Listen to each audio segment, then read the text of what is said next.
Mobile দেখতে দেখতে ঘুমাচ্ছে, মোবাইল দেখতে দেখতে ঘুম থেকে উঠতেছে। রাত গভীর হয় মোবাইলে, ভোর আলোকিত হয় মোবাইলে। আহা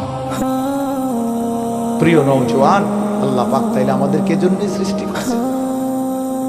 মাত্র 15,000 টাকা 14,000 টাকা দামের একটা মোবাইলের কাছে হেরে গেলাম। এত সুন্দর জীবন, অনন্তকালের আখিরাত সব ত্যাগ করে দিলাম। কি বন্ধু, চিরস্থায়ী জান্নাত ছেড়ে দিলা, জাহান্নামের জন্য সিদ্ধান্ত নিয়েই দিলা। এই নারী, এই ছবি, এই উলঙ্গ দৃশ্য, এই জিনা, এই ব্যভিচার, খোদার কসম ধীরে ধীরে তোমার জাহান্নামের দিকেই নিয়ে যাবে। নুওয়াল্লিহি মা তাওয়াল্লা ওয়া নুসলিহি জাহান্নাম।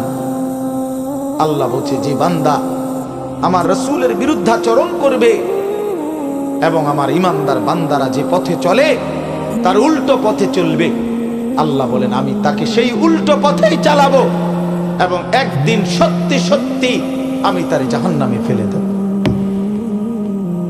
খোদার কসম, এটা কোরআন শরীফের আয়াত। আমি এই মাত্র বলে আসছি, বলছি তোমরা যারা আমার একটা কথা মনে করো, বাবা ছেলেদেরকে তোমাদেরকে বলি, বাবা সারা দিন সারা রাত মোবাইলে নারী দেখো, ছবি দেখো, নাচ গান, এক ওয়াক্ত নামাজ যারা পড়ো না, কোনোদিন যারা ফজরের নামাজ পড়ো না, হালাল হারামের কোনো পার্থক্য নাই, কিন্তু কেউ তোমারে ফিরায় না। তোমার মা, তোমার বাবা, তোমার পাড়া, তোমার মহল্লা, তোমার দেশবাসী, কেউ তোমারে নিয়ে একটু ভাবে না, কেউ তোমার একটু ফিরায় না। একটা বার বলে না যে এই বাবা তুই কোন রাস্তায় যাচ্ছিস, কিরে তুই মুসলমানের ঘরে জন্ম নিয়ে নষ্ট হয়ে যাচ্ছিস কেন? যাকে কেউ ফিরায় না, কেউ বলে না, কেন বাপ? একটা বার, একটা ছেলে শুধু তুমি আমার কথা ভাইবো যে কেউ তোমারে ডাকে না কেন? 365 দিনে খোদার একটা বছরে কোনোদিন ফজরের নামাজ পড়লা না, অথচ কেউ তোমার একটু বলেও না কিরে বাবা তুই মুসলমানের ঘরে জন্ম নিয়ে ফজরের নামাজ পড়স না কেন? সারাদিন রাত তুমি মোবাইলের মধ্যে নারী নিয়ে, ছবি নিয়ে পড়ে থাকো, কিন্তু আপন মা বাবা, আত্মীয় স্বজন, পাড়া পড়োশি কেউ তোমারে ফিরাইবার জন্য একটু ডাকেও না, বলেও না। এমন হয়ে গেল কেন তোমার জীবনটা? কেউ তোমারে বাঁচাইতে চায় না কেন? মনে রাখো বাপ, মূল কারণ একটাই, তোমার উপরে আল্লাহর লানত পড়ছে, খোদার লানত, খোদার গজব পড়ছে তোর উপরে। এই জন্য আল্লাহর লানত পড়ে যার উপরে, তার থেকে গোটা সৃষ্টি মুখ ফিরায় নেয়। এটা মুখ ফিরায় নেয়, এটা জরুরি বিষয়, মুখ ফিরিয়ে নেয়। আমার মার বয়স এই মাত্র বললাম, আমার মা আমি বললাম কিছুই বুঝে না, কিন্তু সেই মা আমার এখনো মনে আছে। একটা আশ্চর্য বিষয় হলো 75 বছরের কম হবে না আমার বয়স। মা আমার এখনো আমারে বলে, আমারে দেখলে বলে বা আমগরে বলে, আমার 44 বছর বয়স, আমার 4টা সন্তান আছে, আমি আজকে 21 বছরের চাইতে বেশি ওয়াজ মাহফিলে যাই, আলহামদুলিল্লাহ আল্লাহর দয়া।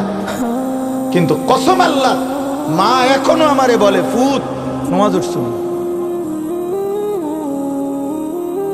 নামাজ পড়ছো।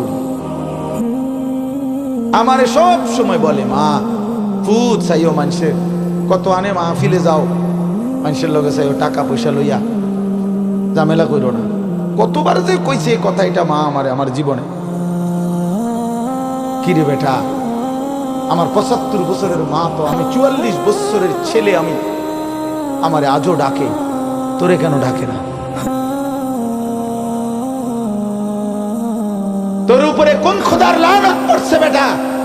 এই জন্য অব্যাহত ভাবে চোখের সামনে ছেলেটা চরিত্রহীন হয়ে যাচ্ছে, লম্পট হয়ে যাচ্ছে, এক ওয়াক্ত নামাজ পড়ে না, কেউ তারে ডাকে না।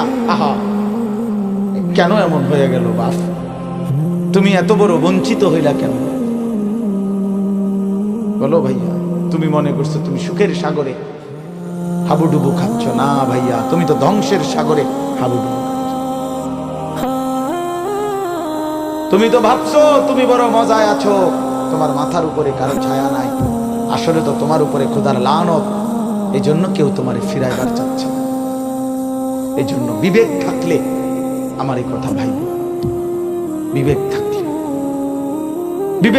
ভাই, আমি তো ধমক দিলাম, তোমারে কেউ ধমক দেয় না কেন?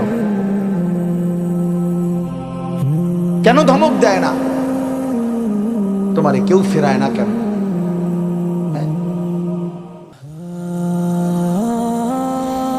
এই জন্য দোস্ত দয়া করে এটা ভাবা উচিত, আমরা ইনসাফের সাথে আমাদের এটা ভাবা উচিত। আমরা যদি এটা ভাবি আমাদের জীবন সুন্দর। এই কথাটাই আমি শুরু করছিলাম। আল কাইয়িসু মান দানা নাফসাহু, নবীজি বলছেন সে বুদ্ধিমান যে নিজের হিসাব করে, ও আমিলা লিমা বাদাল মাউত, এবং মৃত্যু পরবর্তীর জন্য আমল করে। সেভাবে আমি কে, আমারে কে বানাইলো, আমি আসলাম কোত্থেকে, কেন বানাইলো, আত্ম উপলব্ধি, নিজের বিবেক, নিজের জায়গা। আসলে আমি কে? আমি মানুষ না জানোয়ার? এতটুকু বুঝ, বুদ্ধি, আকল, দিমাগ যদি দোস্ত আমার না থাকে, আমি মানুষ হলাম কিভাবে, মুসলমান হলাম? মাসালুল্লাযী ইয়াযকুরু রাব্বাহু ওয়াল্লাযী লা ইয়াযকুরু রাব্বাহু মাসালুল হাইয়্যি ওয়াল মাইয়্যিত। নবীজি বলছেন যে আল্লাহকে স্মরণ করে আর যে করে না, এই দুইজনের মধ্যে উদাহরণ হলো একজন জীবিত, একজন মৃত। নাফরমান মুর্দা, ইমানদার জীবিত। রাসূলুল্লাহ সাল্লাল্লাহু আলাইহি ওয়াসাল্লাম বলেছেন, ইন্নাল্লাযী লাইসা ফী জাওফিহি শাইউম মিনাল কুরআন কাল বাইতিল খারিব। প্রিয় বন্ধু শুনো, নবীজি সাল্লাল্লাহু আলাইহি ওয়াসাল্লাম বলছেন যে কলিজার ভিতরে আল্লাহর কোরআন নাই, কোরআন কিছু পরিমাণ কোরআন শরীফও নাই, 10টা সূরাও শুদ্ধ পড়তে জানে না, 10টা সূরাও মুখস্থ পারে না, আল্লাহর কালামের কিচ্ছুই জানে না, আল্লাহ রাসূল সাল্লাল্লাহু আলাইহি ওয়াসাল্লাম বলছে ওই নাফরমানের দিল হলো কাল বাইতিল খারিব, সারা বাড়ি, আলগা বাড়ি, যে বাড়িতে আগে থাকতো এখন থাকে না, নতুন ঘরে উঠে গেছে, ওই ঘরের এখন কোনা ভাঙ্গা গেছে, এই ঘরের এখন দুয়ার ভাঙ্গা গেছে, টিন চাল ফইরা গেছে, এখন সারা বাড়িটা আলগা বাড়ি, বিরান ঘর, সেই ঘরে এখন কুত্তা থাকে, সেই ঘরে এখন বিড়াল থাকে, সেই ঘরে এখন সাপ বিচ্ছু থাকে, মানুষ থাকে না। খোদার কসম, নবীজি বলছে যে কলিজার ভিতরে আল্লাহর কোরআন নাই, ওই কলিজার ভিতরে মানুষ থাকে না, কুত্তা থাকে, কুত্তা, এই কুত্তা থাকে, কুত্তা, কুত্তা থাকে ওই কলিজার ভিতরে, সাপ থাকে, বিচ্ছু থাকে, ওটাতে বিড়াল থাকে, ইন্দুর থাকে, কেচ্চা থাকে, মানুষ থাকে না। ওই কলিজার ভিতরে মানুষ থাকে, বুঝছো ভাইয়া? আজকে তোমাদের যাদের জবানে আল্লাহর কোরআন নাই, তোমাদের যাদের দিলে মাওলার কোরআন নাই, তোমার এই ভেতরটা জন্তু জানোয়ারের ঘর, কুকুর বিড়ালের ঘর।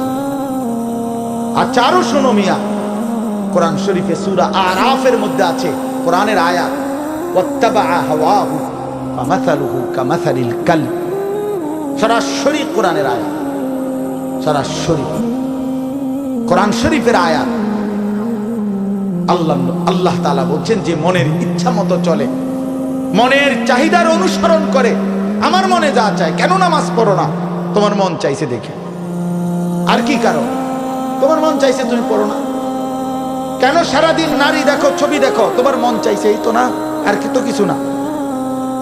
কেন পেশাব করে, পায়খানার পরে ঢিলা কুলুক, টয়লেট পেপার, পাক নাফাকের কোনো পার্থক্য বুঝো না? কেন? কারণ তোমার মন চাইছে, মন চাইছে। রাতের বাইজা গেছে 3টা, তুমি ঘুমাও না। দিনের বাইজা গেছে 10টা, তুমি ঘুম থেকে ওঠো না। কারণ তোমার ইচ্ছা, তোমার মনে যা চাইছে তা। আল্লাহর কসম বাপ, আমার কথায় রাগ করো না।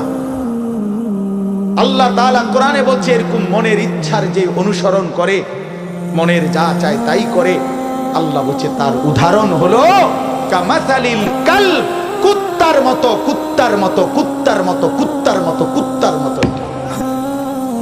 এই নামাজি, বেনামাজি, বেহায়া, মনে রাখিস তোর জিন্দেগি কুত্তার জিন্দেগি।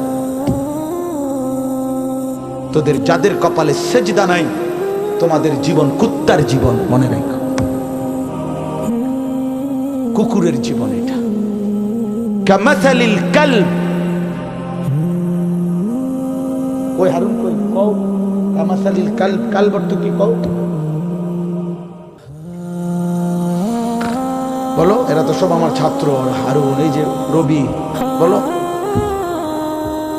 কামাসালিল কালব, কুকুরের মতো আল্লাহ বলছে কোরআন। এ তো কোনো ব্যাখ্যার কিছু নাই যে এক হুজুর কইছে এটা আরেক হুজুর, কথা বোঝেন না এমনি। এটা ব্যাখ্যার কিছু আছে এখানে? এটা তো স্বাভাবিক বাংলা, সোজা বাংলা। কামাসালিল কালব, কুকুরের মতো। ওই জিন্দিগি কুত্তার জিন্দিগি, যে জিন্দিগি নাফরমানের জিন্দিগি, নাফরমানের জীবন। এজন্য দোস্ত, রহম করো নিজের উপর। আমার চিৎকার চেঁচামেচির একটাই মাকসাদ, সারাটা বছর আমি চিল্লাই, এই এক কথার ফেরি করি, তুমি তোমারে কদর করো।